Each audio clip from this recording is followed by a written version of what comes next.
Hello friends, नमस्कार। मैं digital maker Rajesh Thakur digital tech world में आपका स्वागत करता हूं। दोस्तों, जैसा कि आप जानते हैं, मैं आपके लिए earning related videos, technical videos, नई नई जानकारी आपके सामने लेकर आता रहता हूं। तो दोस्तों, आज भी हम एक इसी तरह की जानकारी आपके सामने लेकर आए हैं। आज हम उसी बारे में बात करेंगे।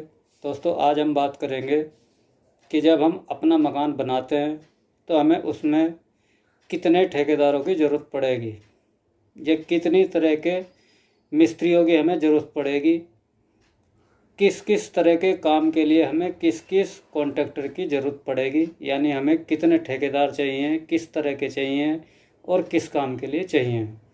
जब हमें दोस्तों इस तरह की जानकारी पूरी होगी तभी हम उनके लिए व्यवस्था करेंगे, उनसे कॉन्टैक्ट करेंगे और उनसे कांटेक्ट करके अपना काम का शुरुआत करेंगे। तो दोस्तों, सबसे पहले नंबर पर आता आपका ब्रिक वर्क प्लास्टर कॉन्ट्रैक्टर। दोस्तों, ब्रिक वर्क प्लास्टर कॉन्ट्रैक्टर का जो काम है, आपका बुनियाद की खुदाई करवाना, लेआउट करना, कितने बड़े कमरे रखने, कितने बड़े छोटे रखने, खुदाई करना, बुनियाद भरना, चिनाई करना और उसके बाद प्लास्टर करना, लेंटर डालना, ये सब चिनाई प्लास्टर का ठेकेदार करता है। सेकंड नंबर पर आता है दोस्तों आपका शटरिंग ठेकेदार। शटरिंग ठेकेदार दोस्तों, जब हम मकान बनाते हैं, हमारे मकान के अंदर अगर कॉलम है तो कॉलम का शटरिंग करता है, उसको डिशटरिंग करता है। स्लैब डालने हैं रसोई में, अलमारी में डालने हैं, टान डालने हैं, या छत की कास्टिंग के लिए, ढलाई के लिए जो शटरिंग करनी है वो आपका शटरिंग ठेकेदार करता है। और जब शटरिंग का डिशटरिंग भी शटरिंग ठेकेदार ही करता है। ठीक है दोस्तों। थर्ड नंबर पर आता है दोस्तों आपका स्टील कॉन्ट्रैक्टर्स, यानी कि सरिये का ठेकेदार। सरिये का ठेकेदार दोस्तों आपके मकान में पूरा सरिये का काम करता है। कॉलम बांधना, लेंटल बीम बांधना, टाई बीम बांधना, हाजमी बीम, जिस तरह के भी बीम है, सरिये का जितना भी काम है, छत के लिए, कास्टिंग के लिए छत का सरिया बांधना, वो सभी जितना भी काम है सरिये का, वो सरिये का काम करता है दोस्तों। ठीक है दोस्तों। आपका चौथे नंबर पर आता है दोस्तों आपका इलेक्ट्रिक ठेकेदार, यानी कि बिजली वाला। बिजली वाले का काम दोस्तों आपका लेंटर की ढलाई से शुरू होता है। लेंटर की ढलाई करने से पहले वो कंड्यूटिंग डालता है छत में, और जब लेंटर खुल जाता है, डिशटरिंग हो जाती है, उसके बाद वो अपना ढलाई करके उसका जीरी कटिंग करके उसमें कंड्यूटिंग करके अपना काम शुरू करता है। और उसके बाद ही फिर हमारा अगला काम शुरू होता है प्लास्टर का। ठीक है दोस्तों, ये आपका बिजली वाले का काम हो गया। उसके बाद दोस्तों आता है आपका पाँचवें नंबर पर प्लम्बर। हमारे मकान में जितने भी प्लम्बर का काम है दोस्तों, जीआई का काम हो, चाहे पीवीसी का काम हो, चाहे आपका लैट्रिन का सीट लगाना है, चाहे आपका टंकी फिटिंग करना है, टोटी सावर, जो भी काम है वो आपका प्लम्बर का काम होता है दोस्तों। छठे नंबर पर आता है दोस्तों आपका फैब्रिकेटर का काम। फैब्रिकेटर का काम होता है दोस्तों, जैसे आपके मकान में दरवाजे लगे हुए हैं, विंडो लगी हुई है, विंडो के अंदर जो सेक्शन की रेलिंग बनती है वो वाली, या फ्रंट पे आप रेलिंग लगवाते हैं, या आप कहीं पर भी रेलिंग लगती है, तो दोस्तों रेलिंग के लिए आपको ज़रूरत पड़ती है फैब्रिकेटर की। फैब्रिकेटर आपके लिए व्यवस्था करना पड़ेगा। ठीक है दोस्तों। सातवें नंबर पर आता है दोस्तों पीओपी। लगभग 70 से 80% दोस्तों मीडियम और एलआईजी लेवल के स्टैंडर्ड के फ्लैट्स में, मकान में 70 से 80% लोग पीओपी का काम कराते हैं। कोई कम कराता है, कोई ज़्यादा कराता है, अपने बजट के आधार पर, अपने चॉइस के आधार पर हर कोई आदमी कराता है। कोई छत में पीओपी कराता है, कोई दीवारों में भी कराता है, कोई डिजाइनिंग कराता है। जिस तरह का भी जैसे किसी की चॉइस होती है उस तरीके से पीओपी का काम होता है। उसके बाद आता है दोस्तों आपका कारपेंटर कारपेंटर आता है आपका दोस्तों, आपके जितने भी दरवाजे हैं, विंडो हैं, उन पे पल्ले चढ़ाने का जो काम है, सनमाइका वगैरह जो भी लगाना है, फिनिशिंग करनी है दरवाज़ों की, विंडोज़ की, वो आपका कारपेंटर करता है। ठीक है दोस्तों। 9वें नंबर पर आता है दोस्तों आपका स्टोन ठेकेदार या पत्थर का ठेकेदार। ठीक है दोस्तों। आपके फ्लोरिंग में आपको अगर टाइल लगवानी है तो पत्थर का ठेकेदार लगाता है। आपको पत्थर लगाना, ग्रेनाइट लगवाना, कुछ भी लगवाना, पत्थर का काम कराना, तो दोस्तों आपका पत्थर का ठेकेदार करता है। ठीक है दोस्तों।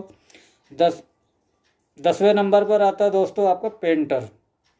जब आपके मकान का काम फिनिशिंग में हो जाता है तो दोस्तों लास्ट में आपको ज़रूरत पड़ती है पेंटर की। आपको पुताई करवानी है, वाइट वॉश करवाना है, समोसम करवाना है, डिस्टेम्पर करवाना है, कुछ भी कराना है दोस्तों, तो आपको पेंटर की ज़रूरत पड़ेगी। तो आपको पेंटर का व्यवस्था दोस्तों करना पड़ेगा।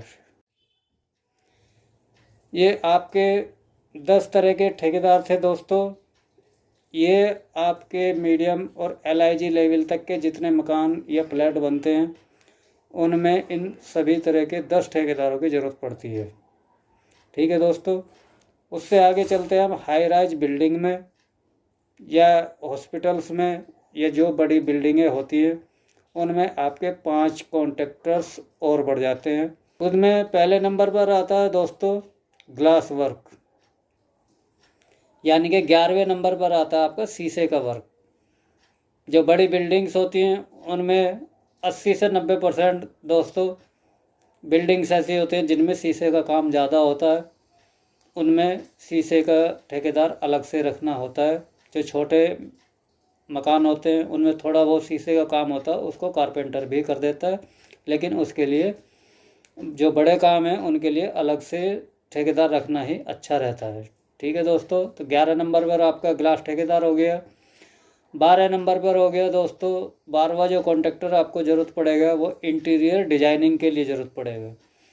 आपका मकान फ्लैट बन के तैयार हो गया तो उसमें अंदर आपको किस तरह की डिजाइनिंग करनी है, क्या डिजाइनिंग आप चाहते हैं, क्या चेंज करना चाहते हैं, क्या घटाना चाहते हैं, क्या बढ़ाना चाहते हैं, क्या आपको अच्छा लग रहा है, क्या उसमें हटाना चाह रहे हो, इस तरह की जो भी डिजाइनिंग होती है उसके लिए आपको डिस्कस करना पड़ेगा।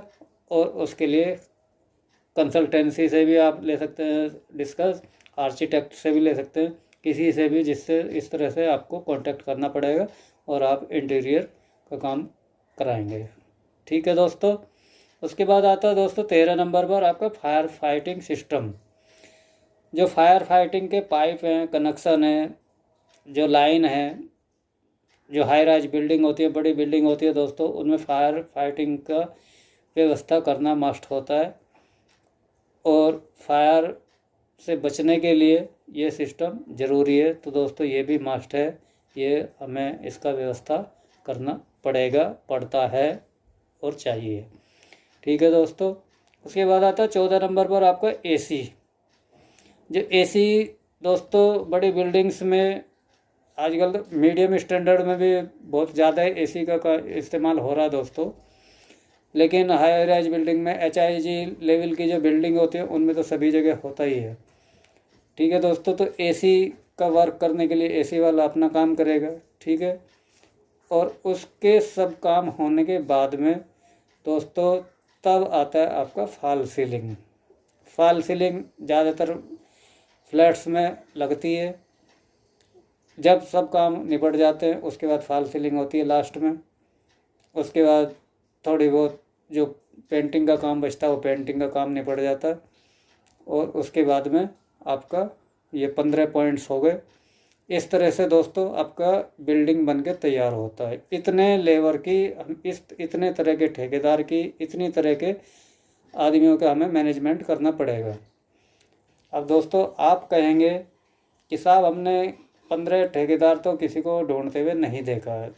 दोस्तों अगर हम अपने आप मकान बनाते हैं तो हम खुद ढूंढते व्यवस्था करते हैं, या हम किसी बड़ी कंपनी को, बड़े ठेकेदार को कॉन्ट्रैक्ट देते हैं, तो वो कंपनी या ठेकेदार इन सब टीम की व्यवस्था करता है और टीम वर्क इसी तरीके से होता है।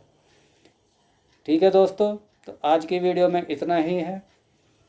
आगे किस तरह की आप मुझसे जानकारी चाहते हैं तो दोस्तों मुझे कमेंट करके ज़रूर बताएं, और मेरे वीडियो को लाइक करना, दोस्तों को शेयर करना और मेरे चैनल को सब्सक्राइब करना ना भूलें। और बराबर में घंटे का बटन लगा हुआ है, उसे दबाकर नोटिफिकेशन ऑन करना ना भूलें।